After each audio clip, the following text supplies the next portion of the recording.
እርግጠኛው ነኝ የምነግራችሁ ከ5 ዓመት በኋላ ኢትዮጵያ ውስጥ በጣም ብዙ ወጣት ሚሊዮነሮች ይፈጠራሉ። አብዛኞቹ ማጠብቋቸው ምናልባትም ትልልቅ ቢዝነስ ላይ ያላያችኋቸው ሊሆኑ ይችላሉ። ከነዚህ ውስጥ አንዱ ለመሆን እንቅልፍህን አጥተህ እየሰራ ከሆነ አንዳንድ ምክሮች ልምከር።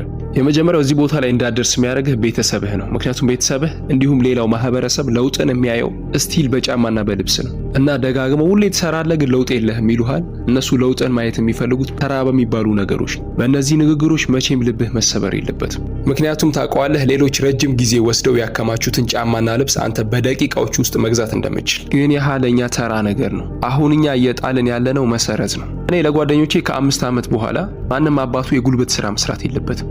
ቤቱ ቁጭ ብሎ የባንክ አካውንቱ ላይ ብር ገባ አልገባ የሚለውን ብቻ በስልኩ ማየት ነው።